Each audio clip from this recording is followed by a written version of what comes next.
네, 우리 국민 여러분, 그리고 우리 당원 동지 여러분, 우리가 좋은 소식들을 이 자리에서 많이 얘기할 수 있으면 좋겠다는 생각이 듭니다.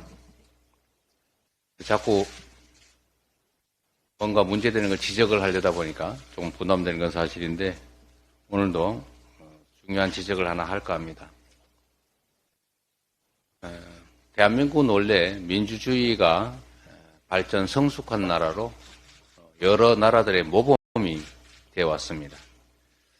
그런데 안타깝게도 뉴욕타임즈가 10일자로 윤석열 대통령의 언론 장악에 대한 열의는 한국의 군사 독재 시절을 연상시킨다. 이런 보도를 했습니다. 검찰이 정권의 비판적인 언론을 겁박하고 수사 대상으로 삼자 이를 비판한 것입니다.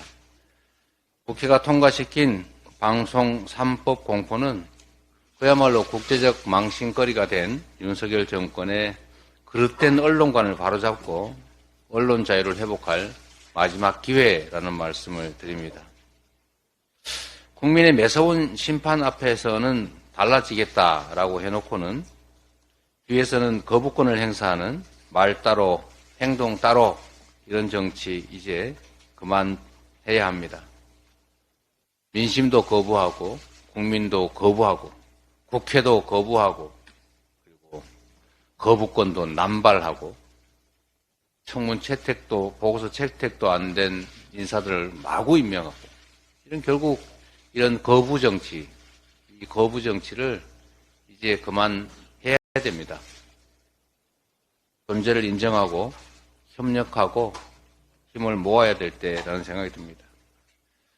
후보 시절에 언론 자유가 민주주의 사회의 기본이라고 말했던 대통령이 이제 와서 혹여라도 방송 3법 입법을 거부한다면 언론 자유의 신봉자라고 주장하면서 언론 통폐합과 언론인 숙청이 나섰던 과거의 독재 정부와 다를 게 없을 겁니다. 언론 탄압 정권 또는 거부 정권, 말 따로 행동 따로 정권 이런 오명을 씻으려면 방송법 즉각 수용하기 바랍니다.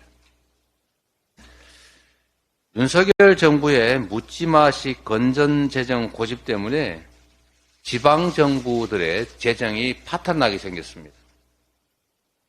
중앙에서 기침만 해도 지방은 독감이 들 정도인데 사상 최대의 세수 펑크 때문에 올해 정부가 지방정부들에게 지원해야 될 교부세, 교부금이 20조 원가량 줄어들 전망입니다. 전국의 243개 광역기초지방정부들의 재정 자립도가 50%인데 이 말은 결국 재정의 절반을 정부에 의존하고 있다는 뜻 아니겠습니까? 그런데도 윤석열 정부가 이 문제에 대해서 아무런 대책이 없습니다. 지방정부들은 살기 위해서 마른 수건 쥐어짜듯이 수단을 총동원하고 있습니다.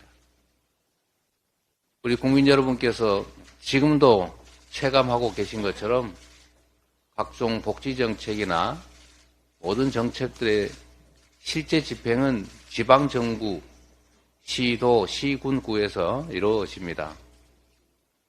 우리 지하 세방에서 사시는 어르신들의 빈곤한 삶이나 또는 병원을 가지 못해 전전긍긍하는 어려운 처지의 많은 분들이 결국 지방정부 재정에 의존할 수밖에 없는데 현재처럼 지방 교부세나 교부금이 대대적으로 펑크가 날 경우에 지방정부들의 살림은 그야말로 파탄날 것이고 우리 국민들의 삶도 매우 어려운 지경에 처하게 될 것 같습니다.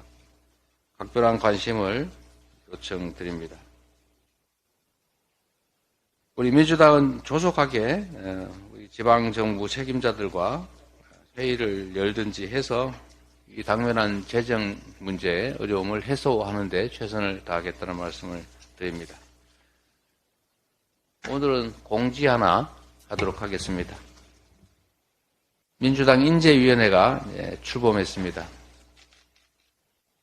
매우 중요한 사안이라 제가 직접 인재위원장을 맡게 됐습니다.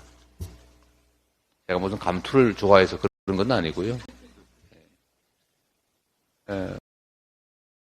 새로운 정치를 기대하시는 우리 국민들의 뜻을 제대로 받들도록 하겠습니다.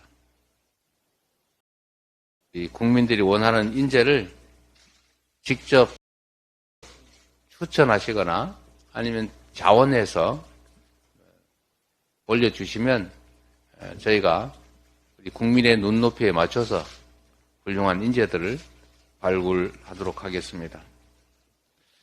당연 홈페이지, 또 인재위원회 이메일이나 우편 팩스 이런 다양한 방법으로 지원하거나 추천하실 수 있다는 말씀을 드립니다.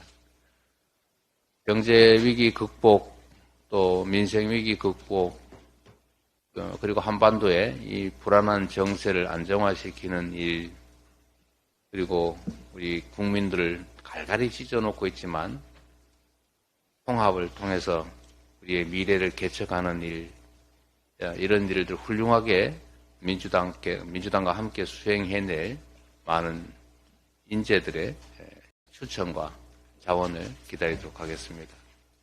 감사합니다.